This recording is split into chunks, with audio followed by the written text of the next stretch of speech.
Setting the record queer, this is Simmons. We have a bit of a situation.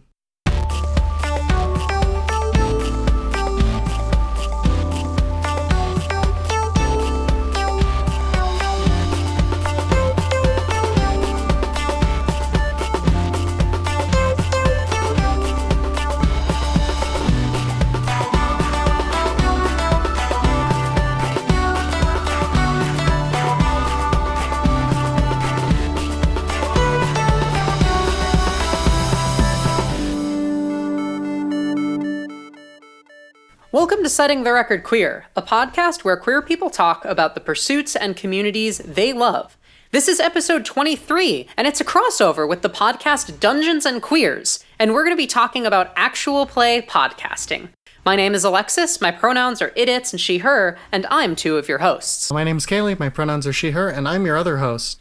Crossovers! I love crossovers. These are always the funnest episodes. We've been doing this podcast for about a year. Very close to a year, and we've done 2 crossovers, which means I guess we do 2 a year. Definitely, we're not running out of, podcast genres that we can, meaningfully differentiate for an hour-long podcast discussion. I mean, we're not. There's there's so so many. many podcast genres out there. But I mean, our first podcasting crossover, which, for those of you who may not remember, was episode 10 with Sunhat Zenya, which was on variety podcasting, so, we covered a lot of ground there, but something we didn't cover was actual play podcasting, which we're going to be talking about today. So before we get into this is a crossover, which means we also recorded an episode for Dungeons and Queers. We did a one-shot of a tabletop RPG called Be Gay, Do Crimes, and it was absolutely incredible. And we'll talk about that more later, but be sure to go over to Dungeons and Queers wherever you get your podcasts and check out the episode we recorded with them as well. I will say, bit of a content warning, that podcast is not the same level of family friendly that we are. Expect a little bit more adult language and a little bit more reference to current political climate, though it was nothing super heavy, so you're probably fine no matter what. That being said, other stuff we have going on, we released our first Taking the Minutes last night for us. Or I guess for me specifically, since I recorded it. So if you're not familiar, Taking the Minutes is a bonus episode series we're doing once a month, powered by our Patreon supporters, where Kaylee and I will be talking about things we care about, may or may not be sticking with the general podcast format.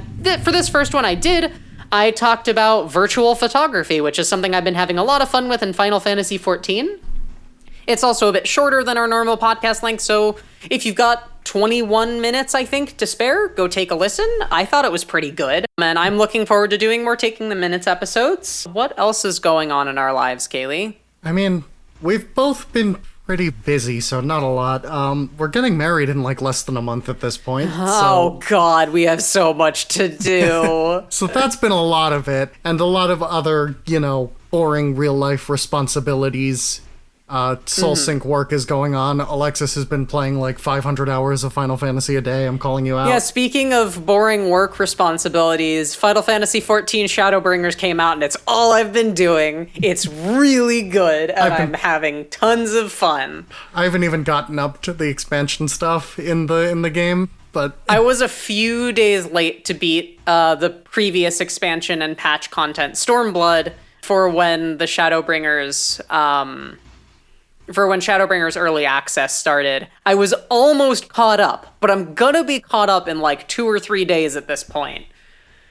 I'm real close, and it's real good. But this isn't a podcast where I talk about Final Fantasy XIV, except for in the case of Taking the Minutes 1, which is not what you're listening to. You've probably already listened to that if you're listening to this, because this is coming out a week later. So let's talk about what we're actually going to be talking about here. On the podcast with us tonight, we have 2 of the lovely folk from Dungeons and Queers, the same 2 that we played tabletop with last night. Hi, friends. Why don't you introduce yourselves? Hello. How's it going? My name is Sophie last name redacted. I GM most of the stuff over at Dungeons and Queers. I use she, her pronouns. And I am Joe Alias, and I am eternally a player because DMing terrifies me, and my pronouns are they, them. Yeah, that's a mood. Although I did DM a game of the Small Robots tabletop system once, and it wasn't too bad. I thought I did a pretty good job. No one else in this call was present for that, so no one can dispute me. But also...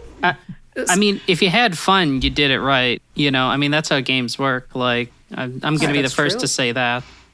The real metagame is having fun. Wow. Exactly. Really makes you think. I usually DM when I play.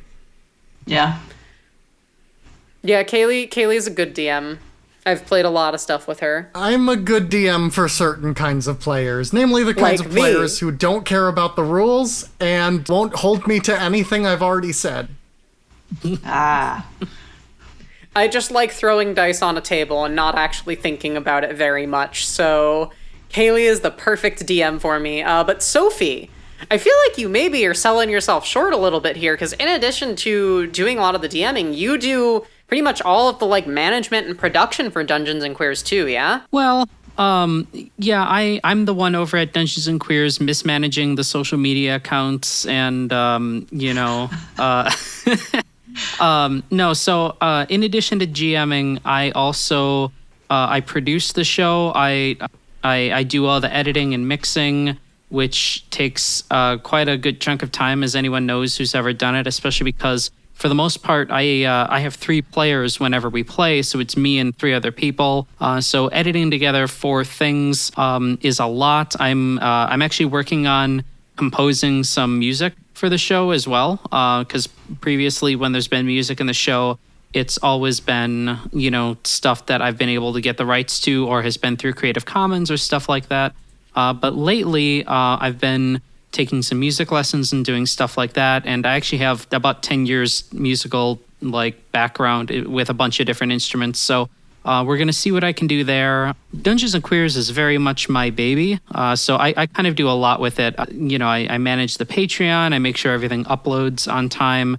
It's actually not my only podcast. So I kind of have this production editor, godmother role with pretty much every podcast I do, just because I tend to make podcasts with people I'm friends with, and it just so happens that none of the people who I'm friends with happen to know how to do all the stuff that needs to be done to make a podcast go. And I care very much about the production quality of the things that I'm a part of. So it's not necessarily that I, can't let go, or at least that's what I'm telling myself. It's more that someone needs to do it. And if you're out there and you're listening and you think my voice sounds cute and you want to be friends with me and do a podcast that you produce, I would love to collaborate and have the experience of just being like, oh, that was for fun. We recorded an episode. Okay, now it's off and I never have to see it again.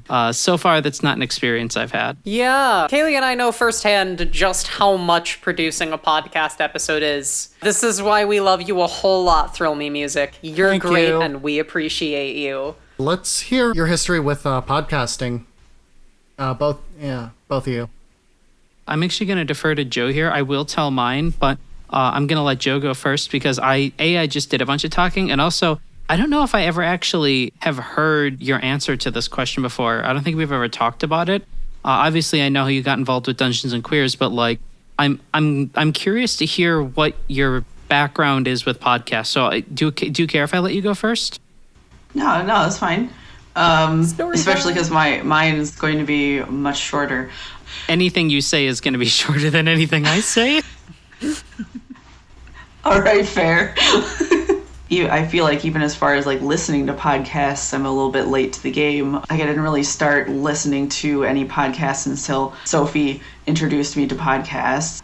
I almost feel a little bit bad because this is jumping a little bit into Sophie's answer, but my first experience actually doing a podcast was I did an episode of Sophie's first podcast, Polyam Radio. It was, for me, an interesting experience just because of the fact that, again, as kind of a quiet and introverted person, I had a lot of ambivalence going into it just because it's I don't like the sound of my voice and nobody else is going to care about anything I have to say anyway. Somebody else could talk about all these things way better than I could. And so I made a lot of excuses as to why I probably shouldn't or wouldn't or couldn't. But we did it anyway, and it was really, really fun. And then Sophie started wading into Dungeons and Dragons, and we'd already both been listeners of the Adventure Zone, that kind of a thing. So we're that's something that we could do, and something that we could bring more of ourselves and more like marginalized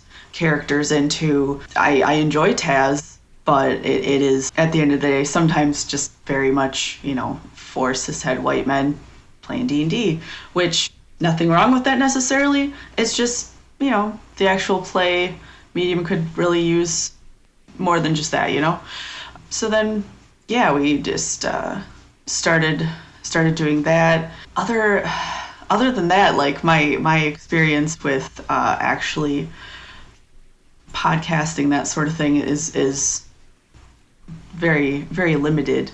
But being able to collaborate with the different people that we have so far has been really, really great. With Dungeons and Queers, we've had other shorter games other than like the main story, doing like Hearts, that sort of thing, rather than Loss.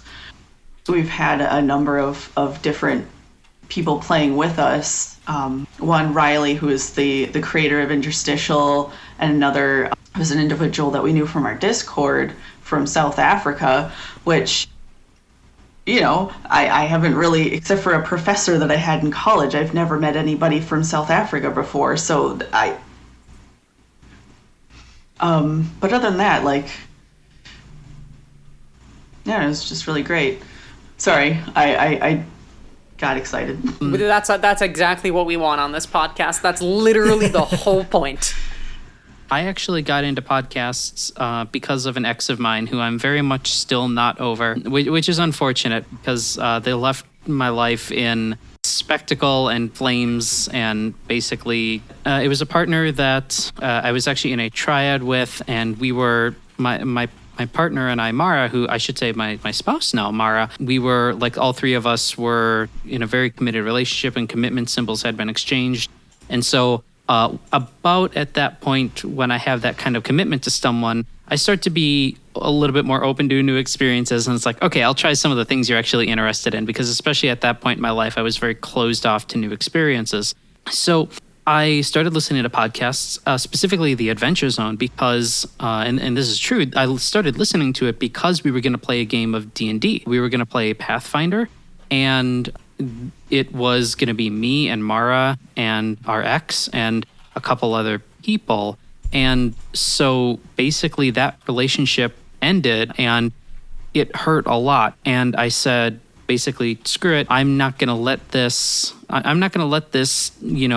this very painful relationship take something that I now really enjoy. I enjoyed listening to The Adventure Zone, and I wanted to play D&D. And so I got some friends together, Mara for one, my spouse, Joe for another, and another friend of ours together. And I was like, hey, I know all of you have an interest in, Dungeons and Dragons, basically. Do you want to, play? And they were like, yes. And I was like, great, who's going to GM? And it was just crickets.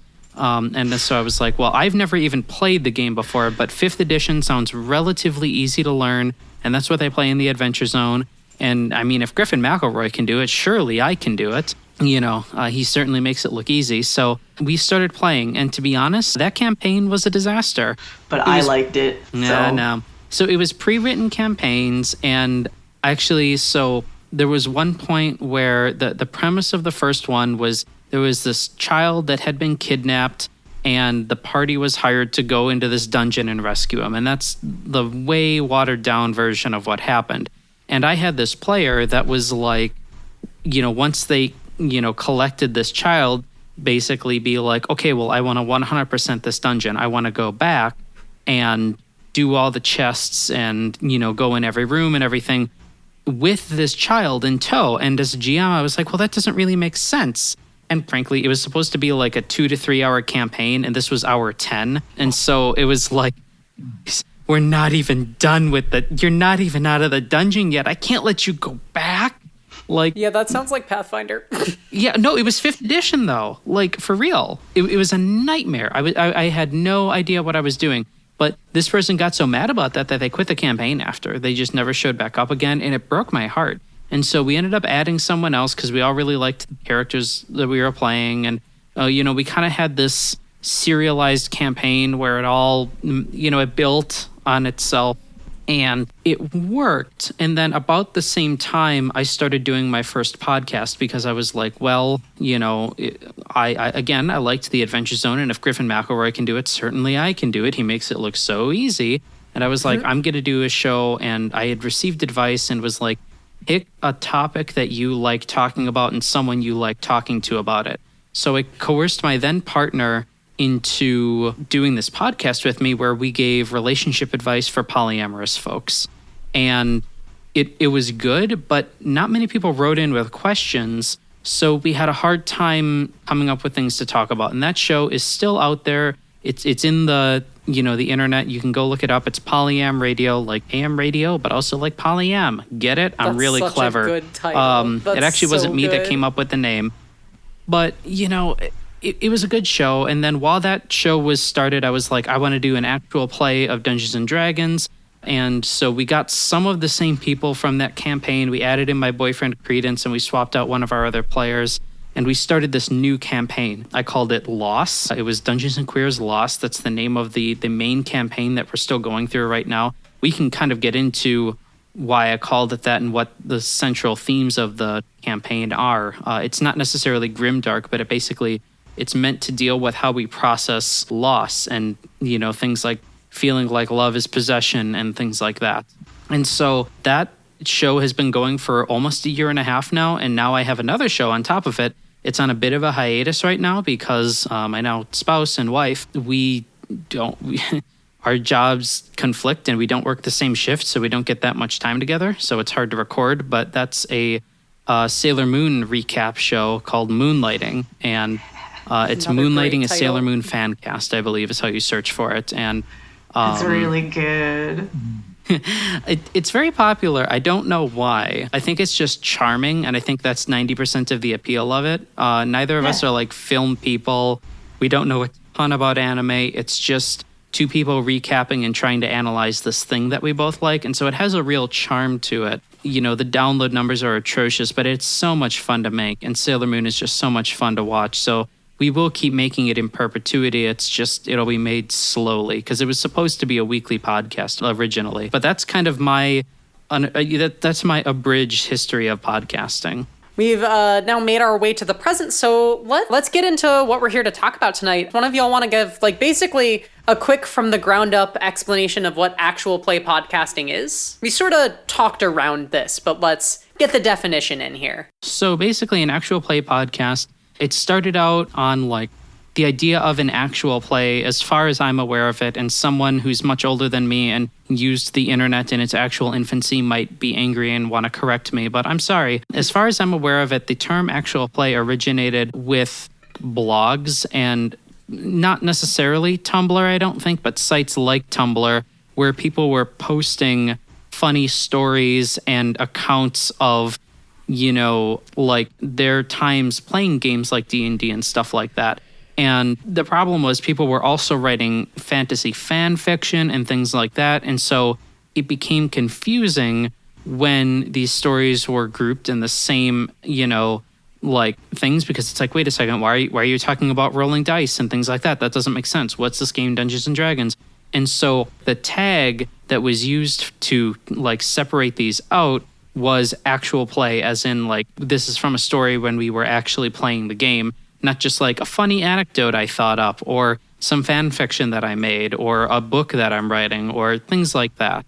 And so 20 some odd years later, maybe, I have no idea how old the term actually is. But in modern day, now we talk about actual play podcasts being podcasts where we actually play Dungeons and Dragons. So for example, you could have a D&D podcast where you are just discussing various rules within D&D or situations that might come up. There are tons of people on YouTube that do that, where they do humorous reviews of various classes. I saw a very good oversimplification of the Warlock class where people were screaming in anger about it. That was very funny. There's, Wizards of the Coast puts out a ton of content, but there's a lot of people that actually play the game. And you can then, obviously, Dungeons and Dragons is a huge game with a huge following, but you can take this and apply it to any game. The Powered by the Apocalypse games, the I forget what the games like Blades in the Dark are called now, but they have their own like following and system now. Basically, an actual play podcast involves people that are actually playing the game. And because of that, that differs insofar as being different from an audio drama and things like that, because we're telling a story, but we're A, beholden to the rules of the game, and B, it's collaborative storytelling in a way that things like audio dramas aren't. As I can speak from experience, I'm currently co-writing an audio drama right now, and that's collaborative storytelling in a different way, but we're collaboratively planning it out, and we can go back and collaboratively edit, whereas there are things in our campaign that, oh man, do I wish I could go back and edit. It would make my life so much simpler, but it's set in stone. And so it's episodic. No, it's things that I've said, but it's like, it's episodic in that nature of, it's a really interesting way of writing a story. You get to collaborate with anyone you want on a chapter of a book, but you have to write them in order. And as soon as you're done with the chapter, you can move on to the next one, but that chapter is forever closed. You can't ever go back and edit it. You can't change it. And so it's a really unique way of doing storytelling. And I think it has a lot of potential for people that like creative arts, not necessarily creative, but like avant-garde art and like art that is messy and not maybe the cleanest way of doing what you're doing, but is gonna bring you to unpredictable ends. And I can talk more about that later, but that's basically that's what actual play podcasting is, and that's why it's appealing for a lot of podcasters. That's why we're seeing so many people do it. It's not just because these games are great, although they are. It's because it's a never before seen mode of storytelling. No authors or storytellers have ever told stories like this, really, in the history, as far as I know, of storytelling. And so we're really seeing things change and become its own media here. I never would have thought of that, but you are absolutely correct, and that is fascinating. See, this is why we brought y'all on here. This is what I'm in for. So, what's unique and challenging about playing for an audience as opposed to just playing for fun? Oh gosh. Oh my god, the pressure. For me, like. I'm a wreck. Joe can attest to this. Not only am I a nervous wreck after we get done recording, I'm texting all my players like, "Oh, did you hate that? Was that bad? Blah blah blah." Like, like making sure that, because I do something, and I've been told that not a lot of other GMs do this, and I'm kind of appalled that it's such a unique thing. But after a session, I'm like texting my players and being like, "Hey, did you have fun? Do you like where the story's going? Are you okay with the tone of it? How light or how dark usually it's getting?" But then like also when an episode drops, oh my God, like half the reason I created the Discord is so I could spy on what people were saying about the show. Like I just... Hey, don't call us out like this. Yeah, like being a podcaster especially, like it's so stressful, right? Like there's no, aside from like, you can look at the downloads, but that's a download isn't a metric of how much someone likes your episode that you made, right? That's how much they trust your brand. That's saying, I trust that this is going to be good. It's not actually a rating of, I liked it, and so like, getting the feedback and seeing people be like, I have no idea what's going to happen now. If I could just like put on a fake mustache and like go and talk to like Bo talking about fan theories all day about our campaign, that would be my favorite thing in the world. I even probe my own players and I'm like really annoying and awful and like, so what happened? But like conversely, there's also, you can do more. So like there's a pressure to make a good product, but you can also do things like add music or sound effects, which we don't do a ton of sound effects, but I've played around with it a little bit in the past. There's this one really cool moment where I won't say what, but there was this kind of clockwork animal that was the party encountered. There's the ticking as they're getting closer to it that gets louder and louder and louder. And then eventually the sound of this animal bursting through where it was hiding. And I won't say, but like, and the sound effect of the things, splashing and clattering and doing things. And then it rising up and you hearing its jaws snap together. That 4 seconds of sound effect took me like an hour to edit together and to find in a free use type thing. It was so hard, but it was so worth it. I mean, I love listening to that little bit, even though it's not necessarily in my favorite episode. And so it lets you do things like that. But also I think there's more pressure from a standpoint of it needs to flow better. Like I made some notes that I'm going to refer to here. I was thinking about the things that I take into account with pacing today. And there's basically 4 parts, as far as I can think of off the top of my head, of an actual play podcast that you have to have in balance.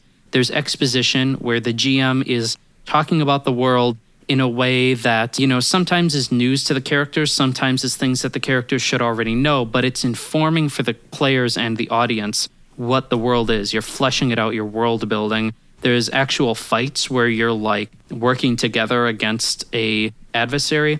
There's roles and challenges where you're like trying to persuade someone or trying to climb something high. And then there's cool character moments where the GM oftentimes just sits back and doesn't really say anything, and the players are talking to each other, or the players are talking to NPCs and having intimate moments. The trick is, as a GM, when you're playing like in a room with pizza and you're not recording it, there's really no pressure to have any sort of balance. You can have 2 hours of one and then 2 hours of the other, and no one says anything. But with my show, I kind of have to guide and make sure that we have a balance of these things, and that it feels it doesn't feel boring, like, oh my God, this is a really cool fight, but it's been going on for an hour and a half. It's not interesting to listen to at some point. And so finding that balance as a GM is a huge challenge, both when I am facilitating the game and kind of trying to be like, okay, let's move on. Also, when I am like actually planning out what's going to happen. You know what I mean? Like in the game that we played last night, I tried to introduce challenges as well as give you all cool time for character moments, because there wasn't a ton of rolling in that game that the game made a big deal of. The rolls were very quick and dirty, and then there wasn't a ton of exposition because it was a world very much like our own. And so that was easy because I just had to do 2 things in relatively equal measure and switch back and forth. But normally it's much harder than that.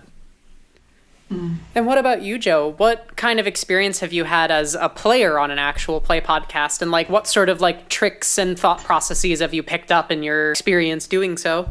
Well, like, first off, I've been playing Dungeons and Dragons for something like 13, 14 years. So I used to put a lot more pressure on myself to, like, not that like listeners necessarily going to know this automatically about me, but like,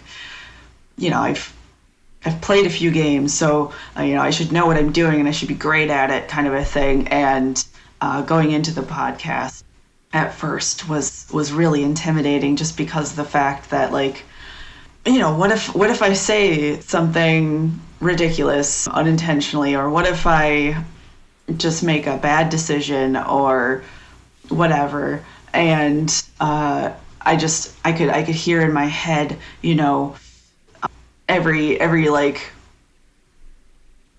nerd boy that I'd ever encountered that was like, yeah, you're not really a gamer, kind of a thing. Like, I wouldn't have done that, kind of a thing. And trying not to be sensitive about that, which as it turns out, it was completely unwarranted for me to do that to myself, because nobody's done that as would be almost expected, because, like, if people are going to be looking for a podcast like ours in the first place, they're not looking for something that they can just, like, troll. They're looking for something that they can just enjoy. Other than that, since my role is really very different from Sophie's as just a player, I try to put a lot of work into the character that I play, because the collaborative nature of storytelling like this, everybody's got to put in some decent character work, because, like, Sophie lays the groundwork, but we're the ones who have to build the road, I guess. Weird analogy, whatever. You know what I'm trying to say. No, one of the things that you said earlier, Sophie, was the fact that you do an awful lot of talking to the players afterwards, which I can't speak for Credence or for Mara, but for me, it's really good, because I like having that interaction. I like being able to collaborate in that sort of way. Like, granted, you can't tell me story things because then my reactions would be less impactful. That sort of thing. It's not as interesting to listen to, but we can still talk about like, oh yeah, well, things that Defiance did were good, or this didn't make as much sense, or what was Defiance thinking in this moment? What was the thought process? That sort of thing. My character's name is Defiance in the main story arc, just for clarity. And being able to bounce back and forth is great for me. And I think it also really helps the fact that people can tell if you're a fan of your character or not. People can tell if you're a fan of the story or not when you're playing it and listening to it, and they're listening to you play it. And I'm a really, really big fan of the story, and I'm a really, really big fan of my character. So being able to nerd out about everything after we play it, I think is very important. One of the things that you said there that I just want to expound upon a minute, like, we're fans of the story, all the players, but I think especially you and me, which is part of the reason why I asked you to come on this show with me. We're fans of the show in a way that I don't know anyone else in the world who is. Like, I sit at work and listen to my own podcast, not because I like to hear myself talk. I really, I'm ambivalent, but I like the story and I like the way we storytell, and the story matters to me because I decided to tell a story that I thought I needed to hear. And, especially having an idea where it's going, it means the world to me, and it gives me ideas. And if I ever lose this phone, I'm toast, because I've got all my notes on my phone in just a million different documents. And, because I'll just be thinking about the story and be like, oh, this would be really cool, and write it down. And so, like, if you're gonna, like, I think no matter what art you make, if you're gonna make any art, you have to love what you're making. You have to commit to being your biggest fan. Like, it's so important to like what you're doing. And if you're not liking what you're doing, that's totally fine. Then tweak it and change it until you love it. And that's what matters. And it's great when other people connect with that and like it too. But it just, I don't know, for me, when I haven't been 100% committed and 100% in love with what I'm doing, it has shown in the quality of my work. And I think it's shown in the quality of a lot of people's work, throughout the history of art. And, so certainly I'm not some incredible storyteller here. I'm not a Neil Gaiman. I'm not a, equally great author, Douglas Adams, maybe. I have no idea. But, like, also I don't need to, because I like what I'm doing, and that makes it all okay. Mm-hmm. Oh yeah, like I do listen back to things too, partially just because, like, to be honest, like I do have some memory issues. I don't know if it's the ADHD or what, but I tend to have to take notes so then I can refer back to what we've been doing, and then listening back also really, really helps me remember what we've been doing. So that's the other thing. Like, I would be really embarrassed if I forgot something really important. That'd be like, yeah, we just talked about that last episode. Plus, I taunt you whenever I can find out that you missed something. It's true. Oh my God, there's this one thing that hasn't come up in the story yet, but Sophie very, very kindly let me know that there is some little hidden tidbit that referred back to one of my favorite part of many episodes, where Sophie asks each of us a question about our characters at the beginning of an episode. And this one little thing happened that referred to an answer to one of those questions in a like some other episode. and I haven't figured it out yet, and it's driving me just up a wall. And I've even, in the course of my listening back to episodes just for my own memory's sake, I make my wife listen to the episodes too, and like, they like the show, but not like I do, which, bless them, they're still married to me. Joe's got a Pepe Silva wall of Sophie's campaign, just like... Right? It's in boxes right now, so maybe I'll have to like put it like over here somewhere. I think, aren't we recording that tomorrow? You might find out the answer to that tomorrow. Oh, yes! Anyways. All right.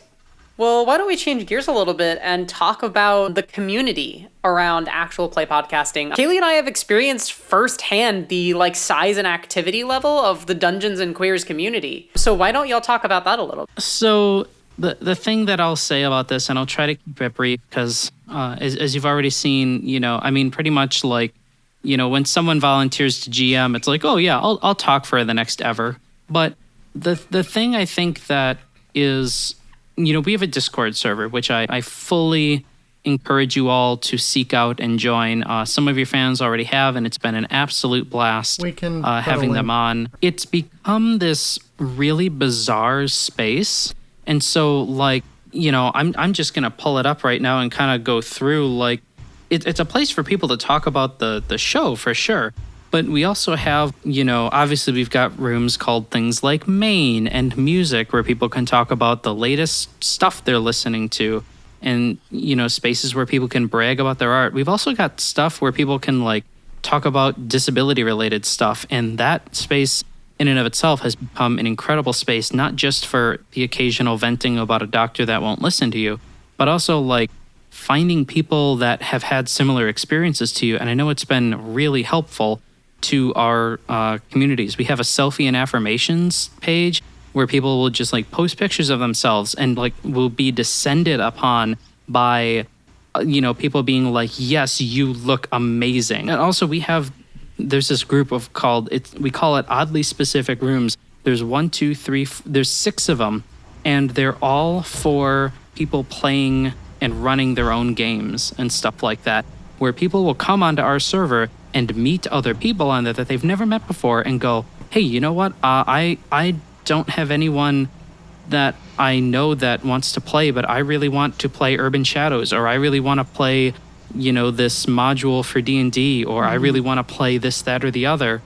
We had a group that was playing Monster Hearts, I think, for a while. Yeah, and yeah. they set their own times. It's completely self-run. I have nothing to do with it other than it's on our server. And they're friends now because of this server, and they play games together and they grow close, and it's incredible. And yeah, so that's one of those things that I'm particularly excited about as well, is just the fact that like we've got people, you said from Florida, we've got people from Ireland and like other parts of the country. Like, there's plenty of people from just like Wisconsin in general, but they talk to each other now. Like they play games together and like they help each other through different, difficult moments. And I don't even know what to think about it, kind of a thing. It's just really cool. Yeah.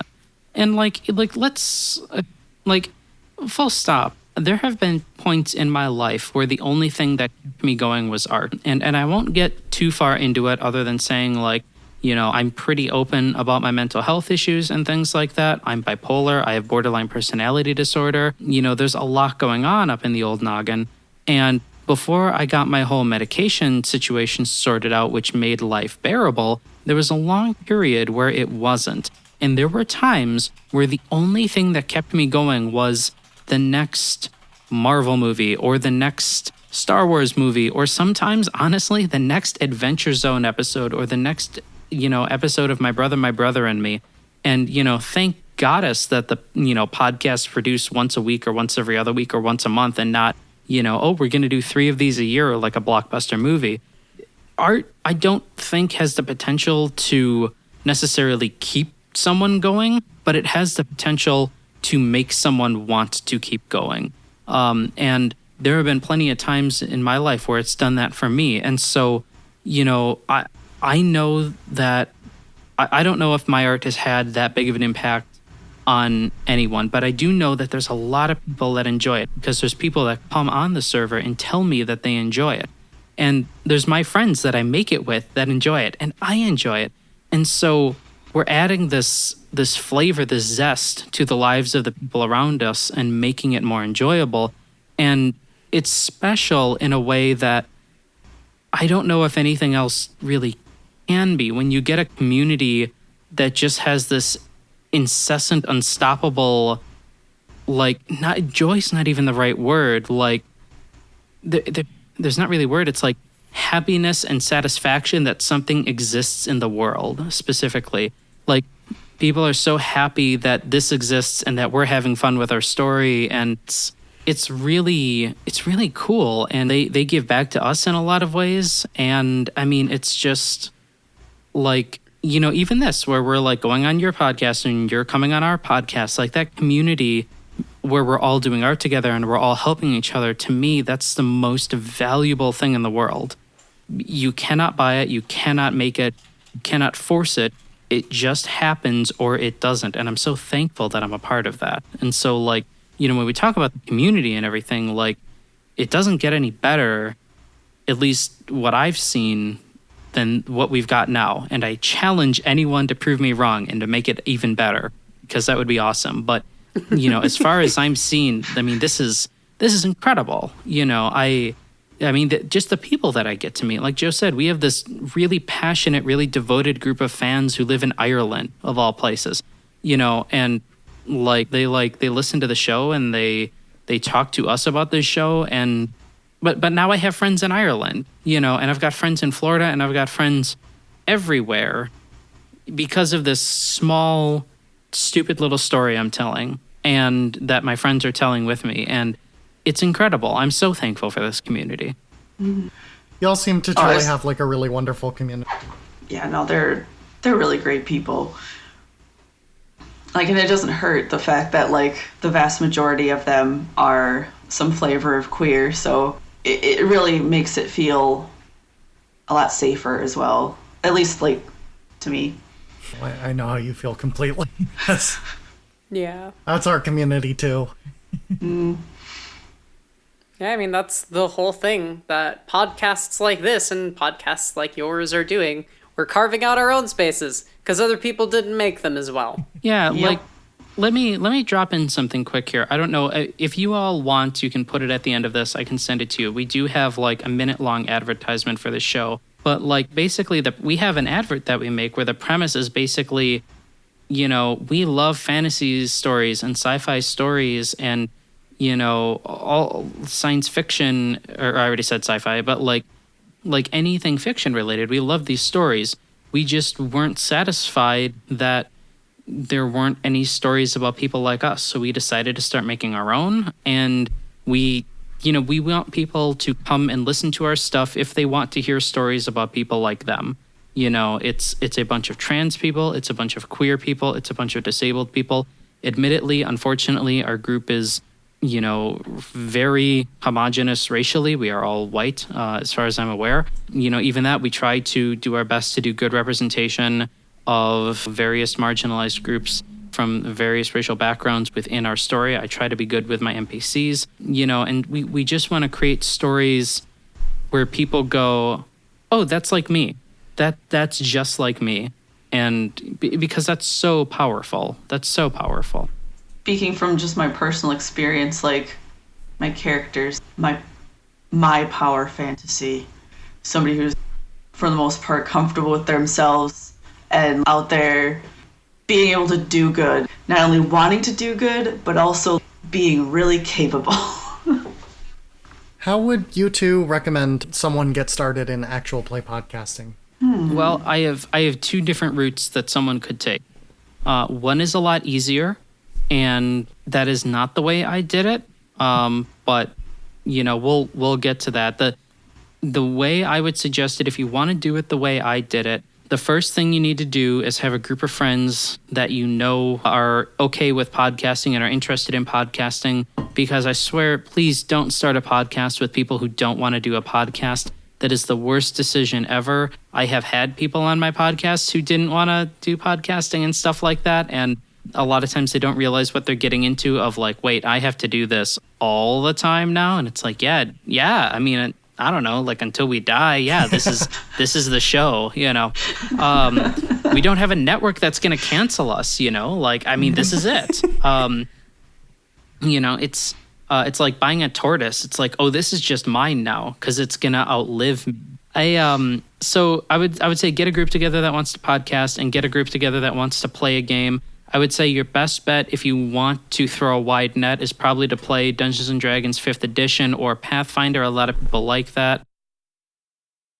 You know, you can play a game that's powered by the apocalypse or stuff like that. I would certainly encourage you to. Less people are actively searching for that, although I don't necessarily think that less people want to hear that. It's just that it's going to be harder to find you on the internet. From there, invest in some audio equipment. When you don't have any money, invest in an omnidirectional mic. There is a snowball that isn't that expensive that you can get pretty much anywhere and set it in the middle of everyone. Download Audacity for free and go to town. Start working on your story. Eventually get better at learning audio. Eventually buy people their own mics and send them off into separate rooms. Eventually buy things that aren't going to make your dice rolls super loud. You know, there's all sorts of things you can do. But I think that the basic format of what an actual play podcast is A, you need to be able to hear the people, B, the people need to want to be there, and C, you need to tell a cool story. And that's it. The rest of it is just dressing. Amazing audio quality, just dressing. Amazing story, just dressing. It's good dressing to have.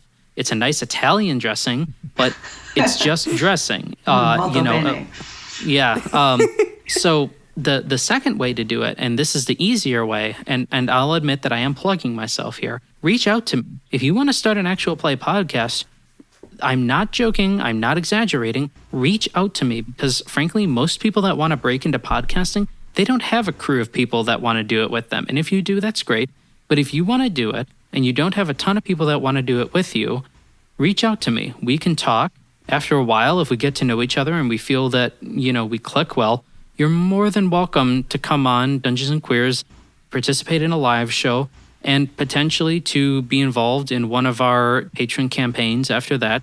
Get your feet wet. I can teach you how to edit. You know, I make these kind of offers to everyone and no one ever takes me up on it.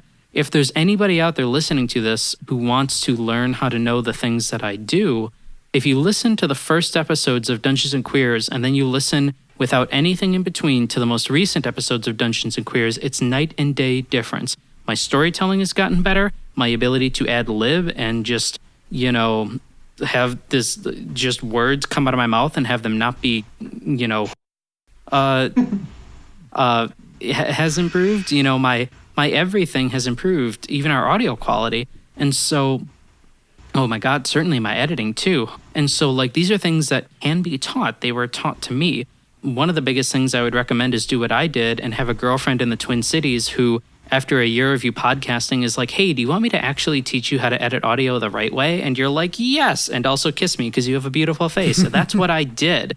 Like, after a year of doing podcasting, my girlfriend was like, hey, you don't seem to know as much maybe what you're doing. Do you want to talk about it? Or maybe I broached it and was like, help, I don't know what I'm doing and I hear you do, or whatever.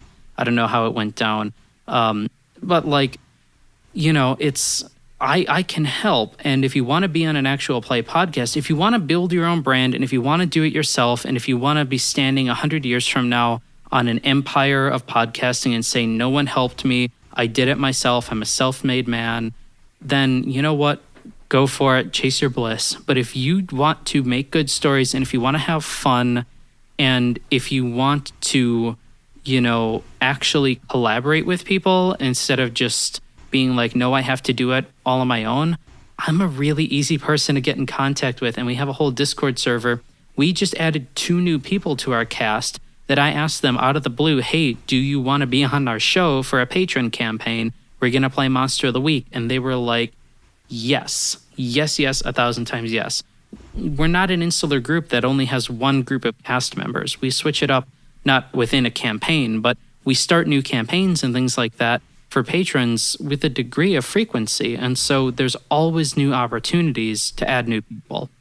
All I have to say on that is that walking up to your cute girl and being like, hey, want me to teach you to do audio the right way is exactly what I did to Kaylee after we recorded the first recording for this podcast, including the kissing the cute face part. Aww. And then I said no, but had to do it anyway. If she's listening to this, Ivy she's fantastic and beautiful, and more importantly, she's made my audio beautiful. Well, maybe not more importantly. Well, I said it. It's you know what? I love you, and I love what you've done for me. Yeah, I love you, and it's like that thing they always tell cis guys. It's like, hey, talk about how much your wife matters to you without saying how much you put her through or how much she does for you. It's like, hey, Sophie, talk about how much you love your partners without talking about how much they've improved your podcast. It's like, ooh. Oh, yeah. Anyways, so in a little minute here, we're going to get into our performance showcase, which should be pretty fun today because, again, we recorded an entirely extra podcast to go with this podcast. Podcast with your podcast. We are building that podcasting empire that we just discussed. And it was definitely extra. We're going to take a listen to a sample from that. But first, I guess either of you really, why don't you give like a super quick rundown of what Dungeons and Queer's release schedule is and what's coming up for y'all, like projects and releases wise.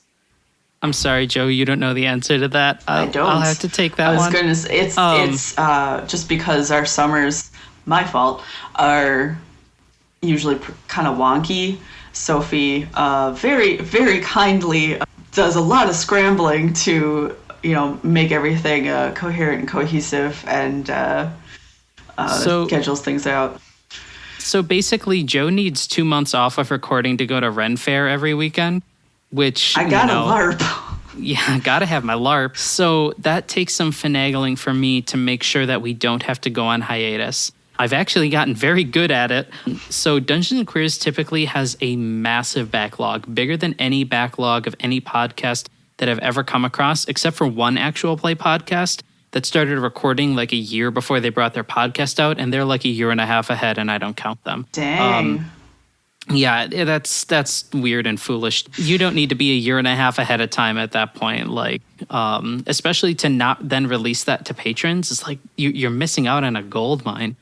But anyways, Dungeons & Queers, to understand what I'm about to say, you have to understand how our campaigns work. So our campaigns all have like one-word titles. We have Loss, we have Hearts, and we're about to start Unity. Loss is our main campaign. We're playing Dungeons & Dragons. Hearts is a patron campaign that we record on and off. It's a Kingdom Hearts-inspired TTRPG. We are playing a Kingdom Hearts-inspired campaign. We're playing Interstitial. And we mentioned our South African friend before, Sorbet. We're playing with him, Sorbet Draws on Twitter. And it's a great game. It also happens to be that not a lot of our fan base seems to be all that familiar with Kingdom Hearts. And so we're also doing a Monster of the Week campaign called DAQ Unity. So basically, so far as our patrons are aware, we're about to be releasing some DAQ Unity coming up soon. That's going to be very fun. It's going to be very sci-fi, kind of Jurassic Park meets Supernatural meets a bunch of other stuff. We're trying to do some avant-garde stuff with it, but inevitably we're just going to end up matching up a bunch of stuff, and it's going to be cool. So, from there, though, from a standpoint of what we're looking at with like normal listeners, like your average Joe, we are about to, I believe by the time this episode is out, the most recent thing on the Dungeons & Queers feed will be the live show that we recorded. But after that, so just 2 weeks after that, because we release every 2 weeks, it's going to be a full recap of episodes 0, which is like our setup episode where we introduce our characters and ourselves, through episode 24, everything we've done with Loss, including all the lore, all the events of, the world that we know about so far that took place previous to our campaign, all the stuff that happened during our campaign. I am writing it myself, and it is painful, but I'm also doing my best to make it entertaining, and we'll see how it goes. So you can look forward to that, and after that, we're starting a new arc of our campaign. Episode 25 is an arc called The Necromancer, and we're starting with chapter 1 of that. Basically, we have our campaign is separated into arcs that have chapters.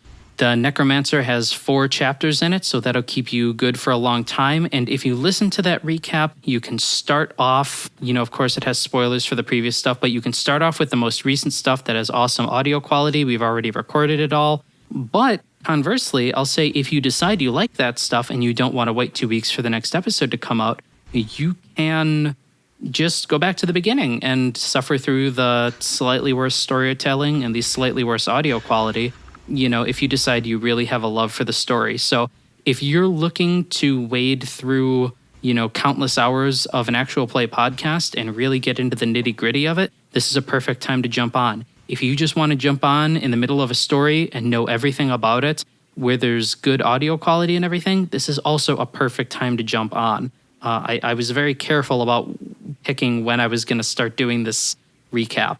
So, and it actually would be going up next week if we weren't putting up the live show, but the live show is germane to this podcast, so I want to be kind to you all. So if you're interested in jumping on to Dungeons and Queers, there has literally never been a better time. Cool, yeah, I'm glad we worked out the timing so well. Okay, so let's move into our performance showcase. So last night, as of the time of recording this, or about a week before, you might be listening to this, Setting the Record queer listeners, and possibly intrepid explorers made out of Dungeons and Queers listeners who have decided to venture forth from your adventuring cave and listen to an interview show instead. We, the 4 of us, same 4 here, did a Dungeons and Queers live show. And so the first thing I want to talk about is sort of like the format of this that I found really interesting. I wasn't expecting to do it this way. What we did is in the Dungeons and Queers Discord, we got in a voice channel, and all of the people in that Discord were allowed to just come into that voice channel and listen then and there to us performing this podcast episode. So I thought that was really fun. There was a live chat going on about what was happening in the live show. I had a great time responding to it while also talking, those Twitch streamer skills. So I thought that was a unique format, but what we did in summary was we played a unique tabletop system called Be Gay, Do Crimes, which is a variant of a system called Honey Heist. And I'll just give a quick explanation of Be Gay, Do Crimes. You have 2 stats. One is gay, and one is criminal. And you use the gay stat to do flamboyant and boisterous and stage presence and facey charisma type stuff. And criminal you use to do sneaky stuff, whether actual crime or just subterfuge and not being noticed. And then also you roll to get your character archetype and skills and stuff. So our party was a hot mess who was good at making a scene, who was the mastermind, a flannel power tools lesbian named Janet Skateboard, who named Janet Skateboards, who was the driver, and also carried a skateboard around everywhere. Yeah, of course. And I was gonna say, I don't think you drove anywhere. I think it was Sophie just to skateboard. determine whether or not driving a skateboard actually counts for the driving skill. Eventually, we, the players, won out, and we had a swamp witch who could cast spiteful magics, who was our muscle. And so, yeah, you roll your 2 stats, and also there's a mechanical way that you basically roll chance to determine which other characters in the party you have crushes on. And you're not allowed to tell them. And if you can use dramatic points to confess and remove yourself from the actions. It's a whole system. Go listen to the campaign. We had a lot of fun. It was so what else do I want to funny. say about it before we take a listen to a sample? So again, content warning. The sample we'll bring on this podcast will be family friendly, but just as a warning, this campaign was about current American politics. It wasn't horribly depressing. We had fun, and I think Kaylee and I had a conversation earlier about how it was actually a really enjoyable sort of power fantasy. Yes. Both literally Yes, in that we were yes. being gay and doing crimes against things that we consider to be bad, and also just in the sense of we got to take something that's really upsetting and difficult and have fun with it for a little while, in sort of a dedicated space for that. And we can talk about that more after. So we haven't decided exactly what sample is going to go here yet, because again, we recorded literally last night, and Our good friends from Dungeons and Queers haven't had a chance to edit or anything like that. So whatever it is we put after I finish this sentence, enjoy. I'm going to say that, because if you pull this off, it has to be the most amazing shit of all time. I'm going to say that there's a criminal role I'm going to say that there's a gay role to get you down and to smash this, because it's very extravagant, it's very flamboyant. This is you're swooping into the rescue for someone. Mm-hmm. I'm going to say that's a gay role, and if you roll with gay and you make it, I'll let you do that part. And then you can choose if you want to be a gay criminal, and if you succeed on that, I'll let you get back up somehow. Okay, and this is a terrible idea, but but I want you to know before going into this, because you haven't played with me before, if this goes bad, because this is the stupidest shit I've ever heard in my life, if this goes bad, it's gonna go so bad for you. Welcome back. I'm sure whatever it is that you just listened to was really good. It was definitely the highlight of the campaign, and we were really lucky that we managed to find like a minute-long chunk where no one sweared. Let me tell you, unless that wasn't the case and we just ended up bleeping out a bunch of swear words, which also would have been acceptable. So, okay, real quick, because this never actually managed to come up during the campaign, and I feel like this could be... Are you going to ask what I think you're going to ask? And this could actually, we never actually got into this, so I think a little bonus content that you'll have to listen to this podcast to get is, who was everyone's crushes, because it never came up. Yes! I was double crushing on Aaron. I was also double crushing on Aaron. I was double crushing on Lily. Oh. Yeah, I was... with the way the campaign went, my character Lily ended up being split up from the party for a lot of it, because I ended up acting as the decoy, basically, to get all of the guards to leave the place that we were being gay and doing crimes in. And so I was hoping I would get my moment to impress my double crush who can super never know, but it didn't end up happening. And at the end of the campaign, without spoiling, the other two characters, Kaylee's character and Joe's character, Janet Skateboards and Aaron, had like a really cute moment. And I was kind of hoping, Sophie, you would just call the campaign right there with Aaron and Janet sort of walking off into the sunset together.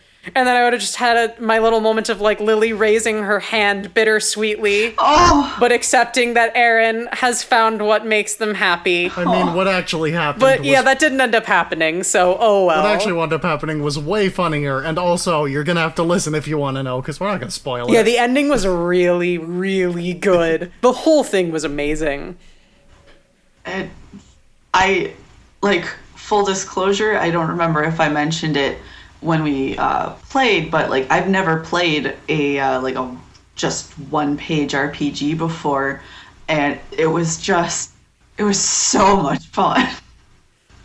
It was chaos, and it was amazing. Yes. And Sophie did an incredible job weaving a story into, admittedly, I wasn't expecting there to be this much of a story.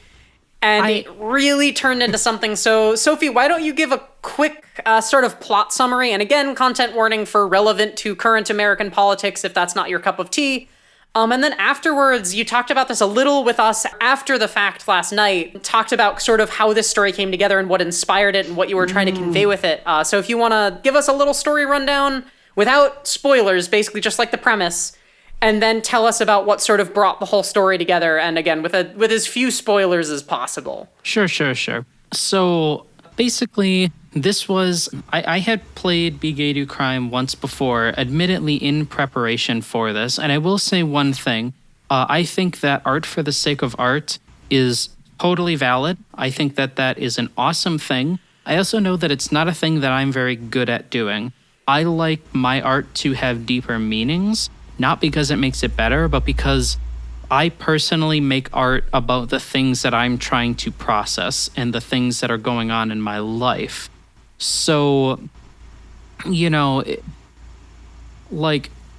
wanted to, as we said, content warnings for talking about politics and things like that. I am a staunch anti-fascist activist. I do a lot of stuff with that. And so we're seeing the rise of a fascist regime, frankly. And frankly, we have already seen the rise of a fascist regime. That's a hard two words to say next to each other for me, with the je sounds.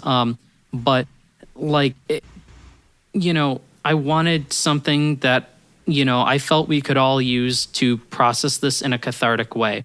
And I think that respectability politics has always been the hill that I decided I would die on when it came to my activism. I think that riots are valid. I think that they're dangerous, but they're valid. I think that, obstructive protests like, taking up space in the center of a highway or sit-ins in an office are totally valid.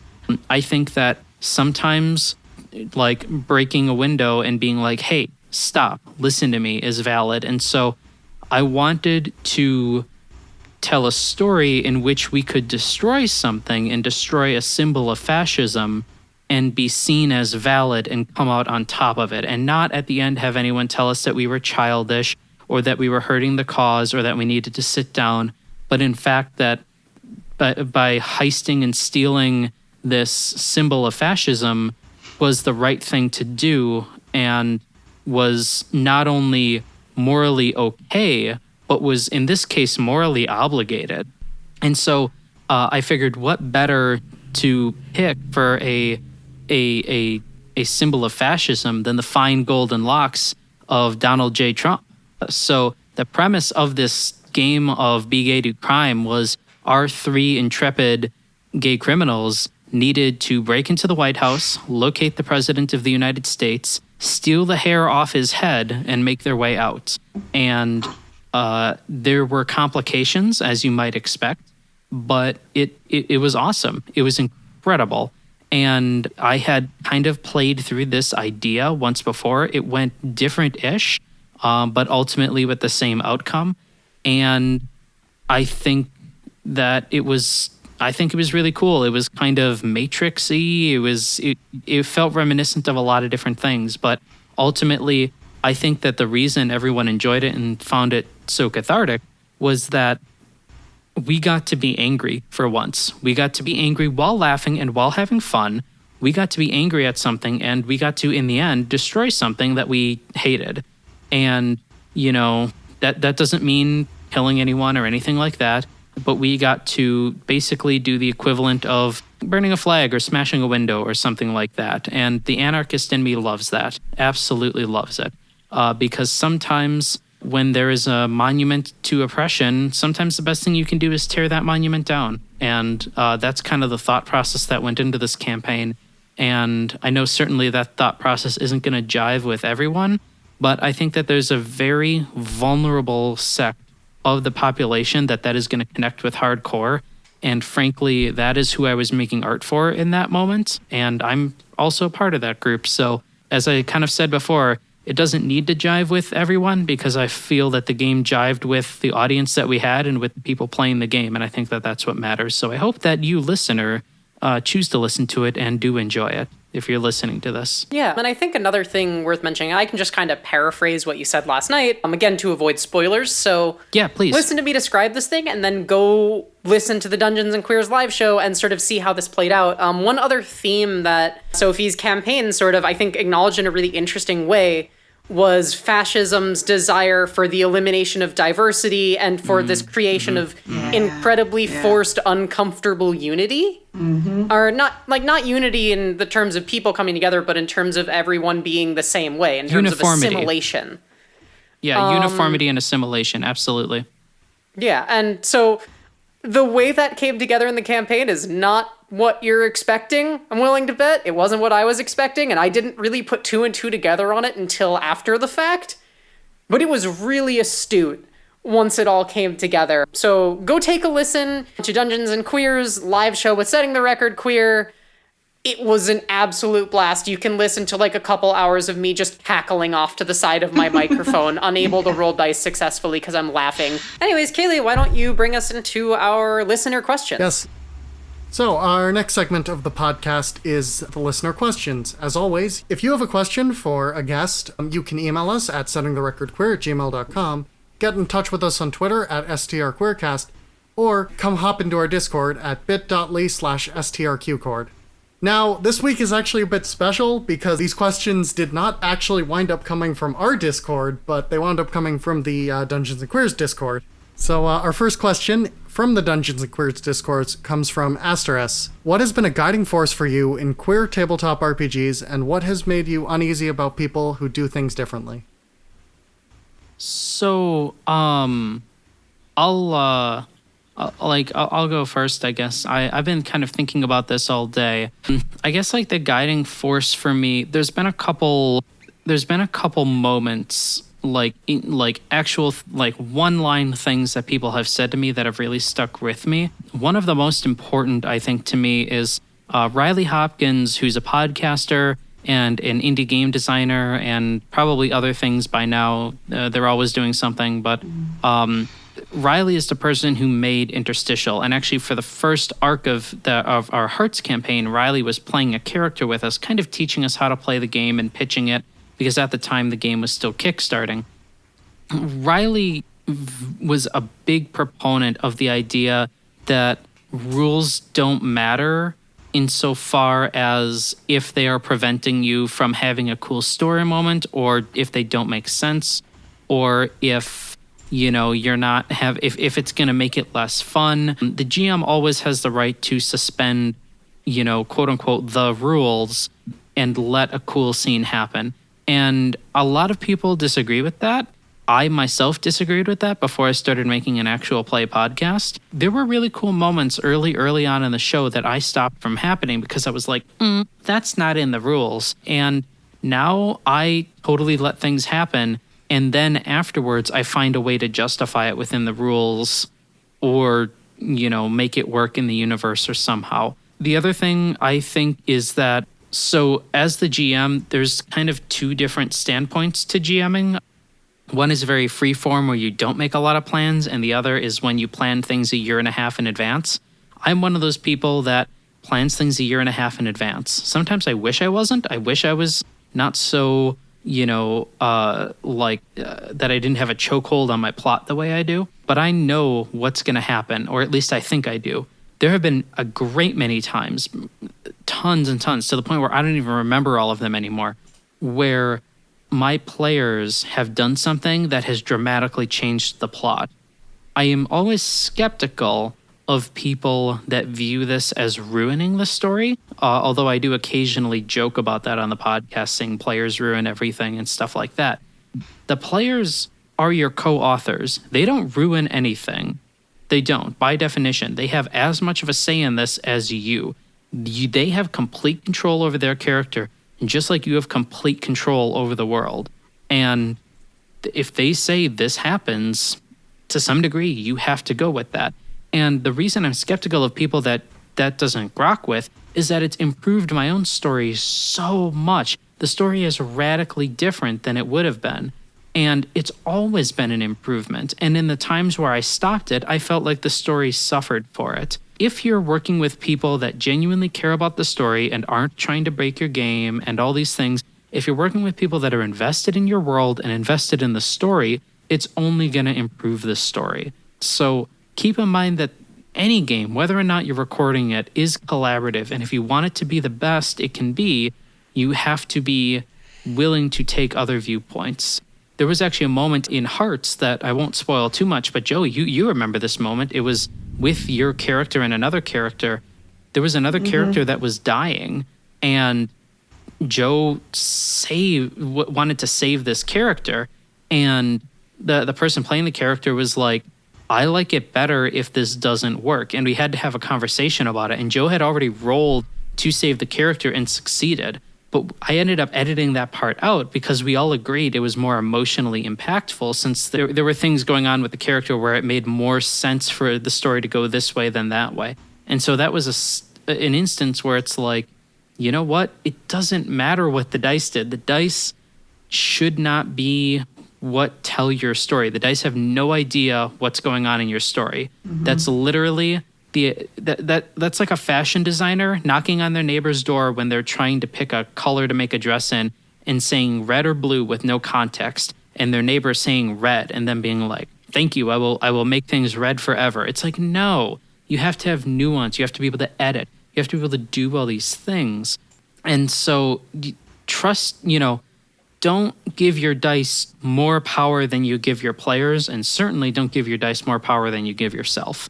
That's like my kind of thing. And always trust the story to find an end, and to find an end that feels satisfying in the moment. Maybe not to a big epic that's been 2 years in the making. Maybe that requires a little bit more planning. But there was one of our live shows, and I won't say which because there's 3 now, so it's not really a spoiler to say this, that ended in people going to Disney World. It made perfect narrative sense in the moment, though, for that to happen. And it was really sweet, and it was really kind.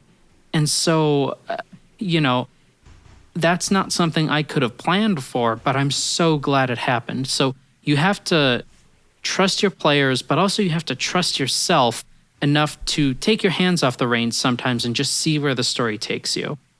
I've noticed, I haven't listened to a ton of actual play podcasts, but at least with a few of them, there does seem to be a little bit of that issue where either the story was going to go a specific way that the DM wanted it to go, everything else be damned, or they're just very, very much into what the rules say, and that is gospel, even if, allowing something to happen would have just been if they just let this one thing happen, it would have just been so cool.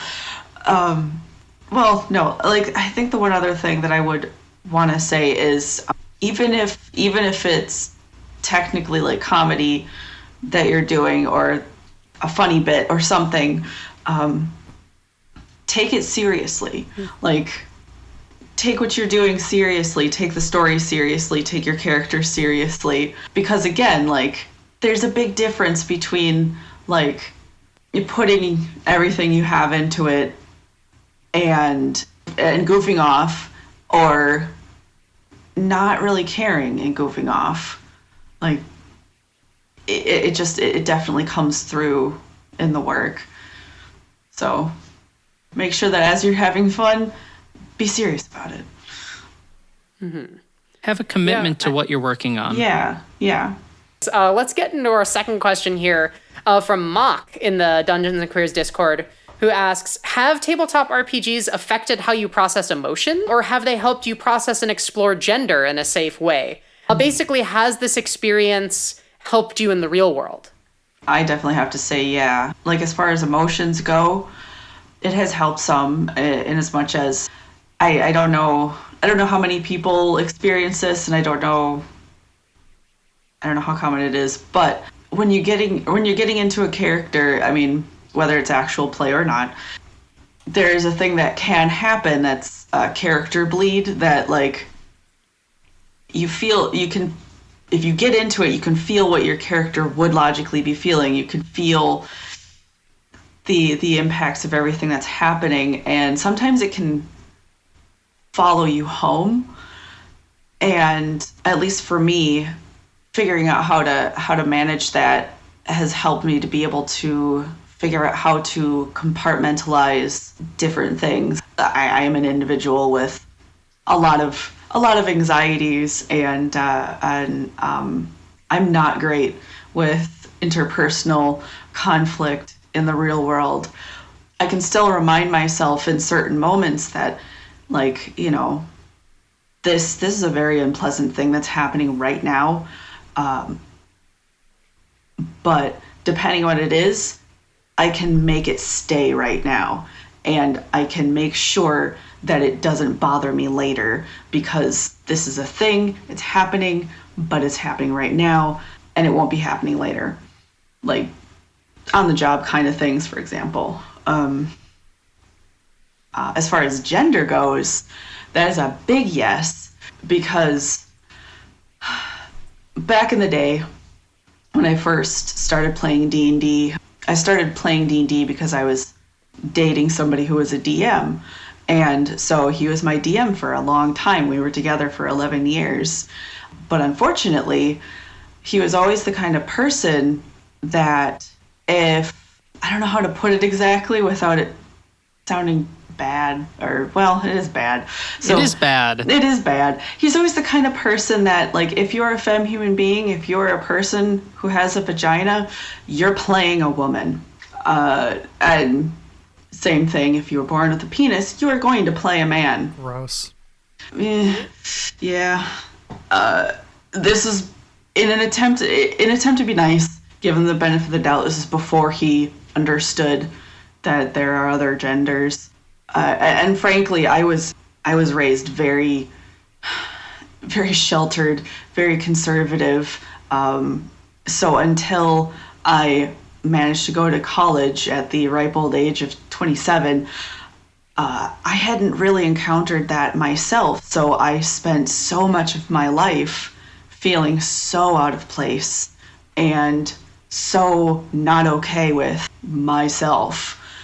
And then being introduced to, other genders and, the language that comes with it was very, very freeing. And then being able to play games as other configurations of person, as being able to play other genders, was very freeing amongst some of my much earlier experiences of actually being able to experience gender euphoria rather than just dysphoria. So yeah, I'd say games, at least for myself personally, has helped a lot in both the emotional and gender. Yeah, for me personally, I would say that, it emotionally, definitely. I've mentioned before, I tell stories that I personally feel like I need to hear, but also, and I don't know if I've ever actually made this, I don't know if I've ever put it out here like this, and this may be, hopefully this isn't hard for you to hear, Joe. The things that are happening to your character, especially in Loss, that's not just because of my plot design. And I thought that would be a cool thing to have happen, especially with the things that are happening now in the yet unreleased episodes. I'm going for something here, and I'm trying to send a message, not just to the viewers, but to you specifically, that I think you need to hear. And whether or not I actually achieve that message and send the right message, who knows, that'll be sometime down the road. But the reason I'm telling a story titled Loss is because one of my first experiences trying to write poetry in high school was after my grandmother passed away. And it was very hard for me. I was very close to her in a way that, frankly, even I don't completely understand. There was something there that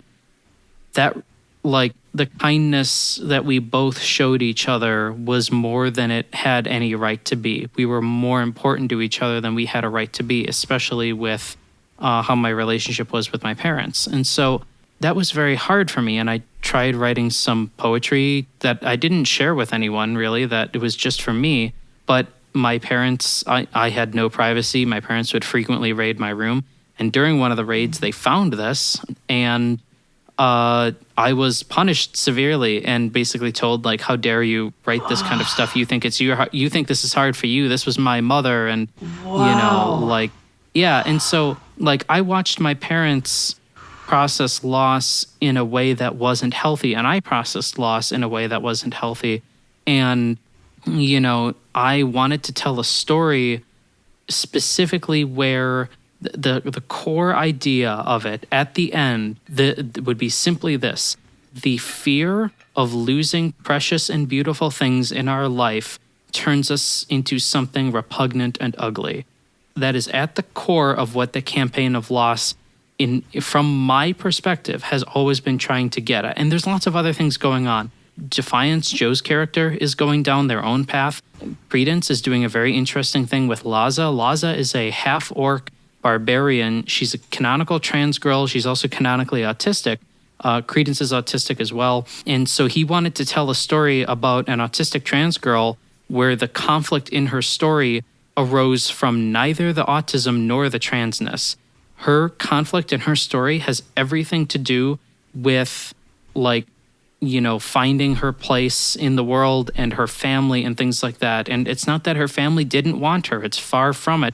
There's no part of her story where her life is hard because she's trans or because she's autistic. She just is a character that just gets to be and is going on this journey. And it's so cool. And Mara has some cool things that are being done with Eliwick insofar as, with this whole idea of like chase your bliss and things like that. And so, but even with regard to Mara and Credence, I'm trying to tell a story that I think my players on an individual level with their characters maybe need to hear is too presumptuous of me, but will benefit from hearing. I tell stories from me that I need to hear, and I try to tell stories specifically for other people that I think that they deserve to hear, that I want them to hear. If I could sit them down and impress upon them an idea, what would I want them to take away from this? And so I think that TTRPGs have a potential for processing emotions, not just because you're role-playing, but because you're telling stories. And especially as a GM, I can use all sorts of dirty tricks to trick people into all of a sudden being like, wait a second, there's a message to this story that we've been playing for a year and a half. Well, that's not fair. How dare you? And it's like, aha, I got you, but don't you agree with it now? It's like the potential that satire has. It's not just humor. It causes us to look at the world in a different way. And it's a beautiful thing. Like I said, art doesn't need to have meaning, but it can. And I think that that's so important. And insofar as gender, I'm a boring binary trans girl. That's been pretty static since I was 15. But I think that it's helped me explore artistic creativity and things like that in a different way. And so it's changed my relationship with myself, not so much in regard to gender, but in regard to something else besides gender that is so intrinsic to my being that it has almost as much of an impact on it. So I would say that it hasn't done as much gender-wise for me, although it's certainly a fun way for me to, express myself and things like that. But I think that it definitely has the potential to be something that people can explore gender through. All right. Well, I need to now transition us from the most serious thing to the silliest part of the podcast. So, But What was that whole talk you just gave you? Don't even worry about it. we all be silly now. Anyways, I feel genuinely bad, but it's okay because this is too silly for that. Clown horn. I don't have a clown horn, so I'm just gonna make the sound. I'm really glad she doesn't have a clown horn, honestly. I could do some Foley work over here. Do you want me to try to make clown horn noise? We did it! We finally got our Foley artist. Yes! Like 25 episodes later, we got a Foley artist. You seriously did not. Though, if you're a Foley artist, come on this podcast. I'm Please, sure I am begging you. We'll find a queer Foley artist someday. I'm begging you. My crops are withering. My children are dying. The village is suffering. I need a Foley artist. Kaylee, please take this away from me. So anyway, it's time for us to move on to our final segment of the podcast, Kaylee's Question of the Week. For those who've never listened before, Kaylee's Question of the Week is, I think it's pretty normal. It's an all play as opposed to the other questions, but other than that, it's pretty standard. Pretty standard stuff like, what's your name? What's your quest? What type of chicken would be best to fly over the moon? And then... Seasoned. Did you say seasoned? I didn't stutter. Wow. I was thinking, I don't know, I know one type of chicken, a bantam. That would be good. So, okay. I think this one, it would be a little more fun to break format. Just slightly.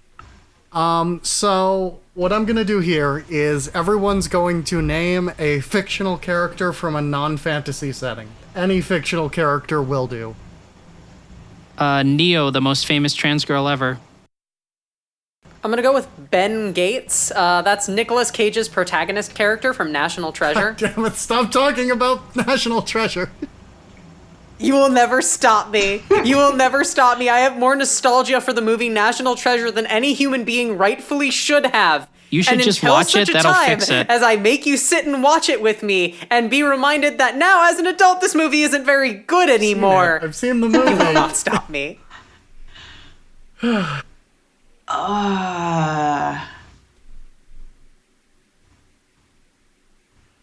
I'm gonna go with Ash Ketchum. There you go. So science fiction is good, Yeah, right? anything but fantasy. Sweet. I feel like I gotta go with my boy Obi-Wan. Okay, now you're gonna take your characters that you've picked, and we're gonna convert them into D&D characters with what's their class and what are they doing in a very, very standard high fantasy world with their time. All right, well, Neo's Oh, definitely you have a to wizard. do your own. Oh, I thought we were doing each Nope. other's. Okay, Gotta do your never own. mind.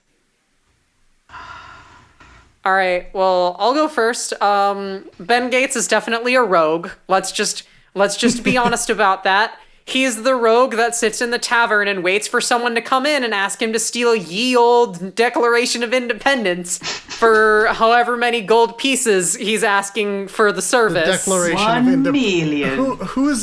Whose Declaration of Independence? You know what? I don't care.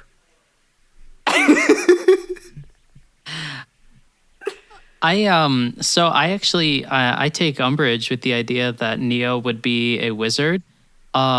Most of his magic that he uses, and I'll just call it that because that's really what it is most of his powers that he uses is not offensive in the least. I would say that Neo is actually a cleric because, he does things with healing and reviving people, and he does things with, fighting, and certainly he has, combative prowess, but 90% of the time he's rushing to save someone. I would also argue that maybe he's a warlock because his patron is like the creators of the Matrix.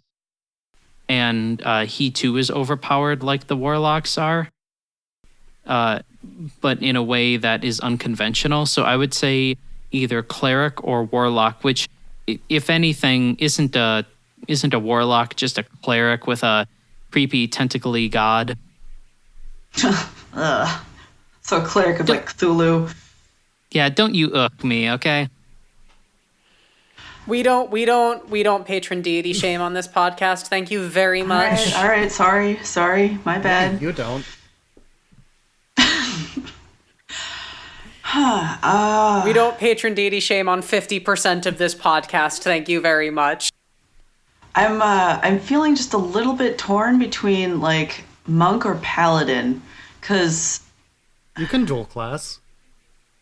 I suppose I don't know. You can just feel it. That's okay. You don't have to That's- justify yeah. it. Yeah, I think no, you're that's- right. that's- So That's what I'll go with. And in a high fantasy setting, I suppose it depends on like what era Obi-Wan we're talking about, but like I'm just gonna go with he's there because he was put there, and he's at a point where he just doesn't quite know what to do with himself. So he's finding his purpose again. I'm plagiarizing all of this, just so you know. I'm currently writing notes for the next arc of DIQ. excellent. All right. Ash Ketchum is a ranger. Yeah, there you go. that makes And sense. mostly what he does is bring his collection of mice into the forest and like use them for and continually use them for tasks that they are very ill-suited to be used for. So he'll take out, he'll send one of his mice and he'll find a slumbering bear and he'll just throw the mouse at the bear and go beat up the bear, and then he's down a mouse. Moobily, use razor leaf. No! Pikachu number 74! He's the worst Pied Piper to ever exist. And he's pretty good at getting the Okay, mice. well, you know what? I don't think we could top that, so I think I'm calling it right here and right now. We did it, team! We recorded not one, but 2 podcasts in 2 nights, so go us! And somehow Go this one was team, longer. We got there. So Sophie and Joe, it has been an absolute pleasure to hang out with y'all and double podcast, multi-podcast drifting or something. I don't know. Yeah. Thank you Something. so much for having us. We've had a blast. Why don't you tell us Setting the Record queer listeners where they can find y'all and your podcast? As far as our podcast, you can find it pretty much wherever podcasts are sold. Not really sold, but I mean, it's on iTunes. You can get it on Spreaker. You can get it on the Google Play. But as far as social media, Sophie? Social media, you can find us on Twitter at DAQcast. That's like DAQ as in Dungeons and Queers Cast. Also find me at redacted_Sophie. I don't exactly have a ton of followers. I'm not exactly posting fresh memes, but you do occasionally get a cute selfie or something. Most of my interaction with the world on Twitter comes from the Dungeons and Queers Twitter. And then also I am on Discord constantly. So if you look at our pinned tweet on Twitter, you should be able to find a link to our Discord server. Otherwise, I believe there's going to be a link to our Discord server in the show notes. So if you really, really want to get in contact with me, come there. Otherwise, you can send an email to dungeonsandqueers@gmail.com. And so definitely go check out Dungeons and Queers. Go check out the live episode. Go check out all of the other episodes. They're all really good. Kaylee and I sat down and listened, and we had a great time listening. But now that you're done, flash forward, listening to, some 25 episodes you said of Dungeons and Queers? Or at least of just the main campaign? Yeah, that's, we have, all in all, I added it up recently, there's nearly 50 episodes total of DAQ, including, the patron content, some of which is out on the main feed, some of it is not. And including the stuff that is out for patrons but not yet released, because some of our patrons get early uploads. But we're approaching 50 episodes total. I know some people have weird things where if a podcast has under 50 episodes, they won't listen to it. So we're rapidly approaching that with no sign of stopping. It's just that our main campaign happens to have a little under 30 episodes of it recorded right now, because we've also done other episodes. We've done interviews with other TTRPG people. We've done other games and campaigns and things like that. We've done live shows. So it's an embarrassment of riches insofar as actual play content, and pretty much all of it is designed to make you both laugh and feel things. So, there's a lot of content there, and I hope you enjoy sifting through it. Needless to say, after you have spent countless hours getting your absolute fill of actual play podcasting with Dungeons and Queers, maybe you want to listen to more Setting the Record Queer. If you enjoyed this podcast, please support us on Patreon at patreon.com/settingtherecordqueer. Our patrons can get early guest reveals, access to a special Discord channel, high quality or early episode releases, and even special thanks on the podcast. We'd like to give our special thanks to our $25 and above patron, Kadeho, who you can find on Twitter as @CallMeCadejo, and American Choir Boy, who you can find on Twitch as American Choir Boy. Otherwise, if you liked this podcast, subscribe or leave a review wherever you get your podcasts. Tell a friend. Talk about us on your social media. If you want to find us on Twitter, you can do so at STRQueercast. You can also reach us by email, settingtherecordqueer@gmail.com, or come hang out in our community Discord at bit.ly/STRQcord, all lowercase. While you're there, ask questions for us or for our guests. Give us your feedback. Give us your answer to this week's Kaylee's question of the week. Please pick your favorite non-fantasy fictional character and tell us how they'd fit in a high fantasy setting. Maybe you have an idea for who or what could be on this podcast. Maybe you think you should be on this podcast. Please reach out to us. We're always looking for more ideas. The logo for this podcast was drawn by Cubotic. That's at QBTIC on Twitter, and Cobot, QOBOT.tumblr.com. The theme music and production for this podcast was done by Thrill Me Music, who you can find at thrillmemusic.squarespace.com. Kaylee, where can our listeners find you? People can find me on Twitter at WitchesHex, that's WITCHS Hex, or on Twitch at the same name with an underscore between Witches and Hex. You can also find my development on SoulSync progress, which by this point should have just got a big news update on at SoulSync Game on Twitter. That's SOULSYNC Games. Not the SoulSync. And you can... It's not a SoulSync. It's not the only sync. It's not a sync for the bottom of shoes. And you can find me on Twitter at DoubleGearSYS, as in system. Thank you so much for listening. Thank you so much, Sophie and Joe from Dungeons and Queers, for coming out. This has been a really fun couple nights. Please, please, please, please go listen to our episode with Dungeons and Queers. Go listen to us being gay and doing crimes. It was amazing. It was so much fun. It was so much fun. Thank you so much. And also listen to the first Taking the Minutes. Go listen to me ramble about taking pictures of MMO Catgirls. I had a pretty good time. I think you might too. Thank you so much for listening, and we will see you in 2 weeks. Bye.